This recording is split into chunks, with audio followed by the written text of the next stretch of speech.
Okay, it's time to talk about 3 young guns to punt on your Dynasty Fantasy Football team. Before we get started, make sure to like this video and subscribe to our channel to catch more videos just like this one. All right, Kyle, hit us with the first cut. Okay, my first guy is Jonathan Mingo. Yeah, he's got to go. And I think because he's young enough, you'll still be able to get a little bit of value out of him, people that want to give him a chance. But honestly, his rookie year, he's drafted 39th overall. The only guys ahead of him on the depth chart are an old Adam Thielen and a pretty average DJ Chark, and he made no impact for this team at all. That's not very encouraging. I think there will be somebody in your league that's willing to give him a chance still. I'm seeing what I can get for him. I don't want him on my dynasty team. I don't trust him. I don't think he'll ever really amount to very much. No, I agree with you. There's not much to be hopeful for on that team anywhere, honestly. Adam Thielen was the bright spot for that offense, and that's sad. So we don't know. I don't know that Bryce Young isn't very good, but he's not on a good team, right? He doesn't have an offensive line. There's no time for him to really pass the ball around. So Mingo is only going to suffer from that. And yeah, what upside is there to hanging on to him?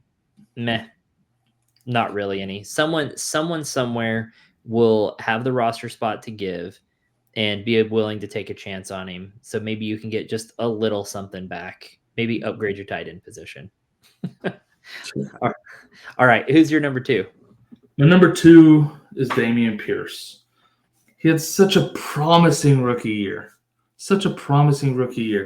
I think he might have taken a little too much of a beating, or maybe it was just because he really looked great in comparison to all those 30-somethings they had on the team that year that couldn't get anything done.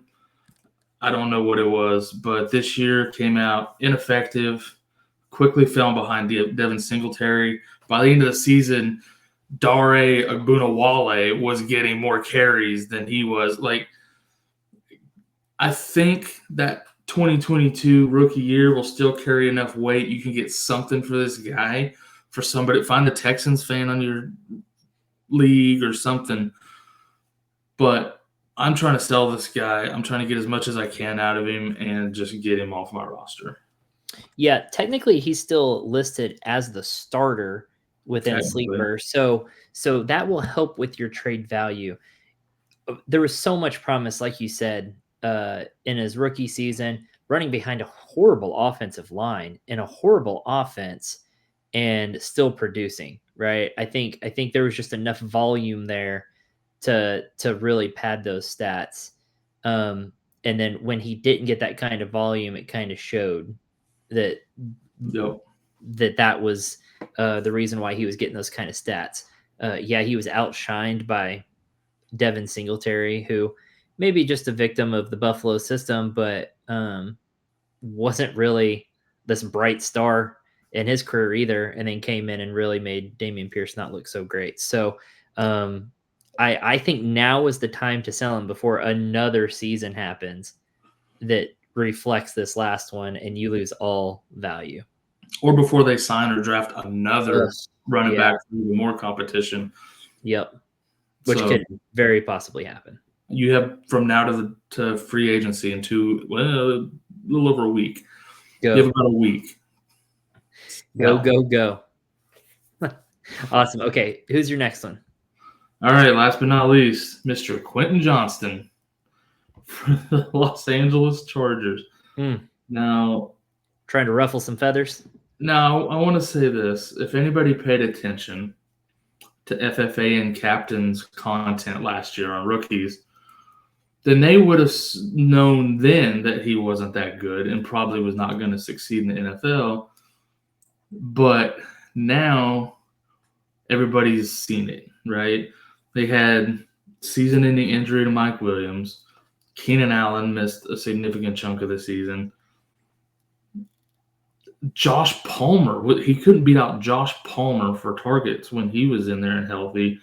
This guy had more than ample opportunity to be successful this year and just didn't capitalize. And it's because he's just not that good. He's a body catcher. Like, he can't leverage his height at all because he has to catch everything with his chest. He's just not that good. He's overrated. He was overdrafted. He was 21st overall last year. Way too high.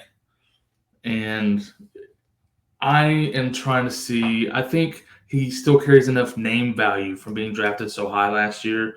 Even in fantasy rookie drafts, he was like a top 5, top 7, like kind of target in those drafts because everybody's like, oh, it's a great landing spot.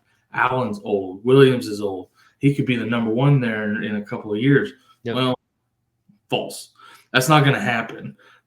He had his chance to do exactly that this year, and it didn't happen. And I know he's a rookie, but I don't see that improving.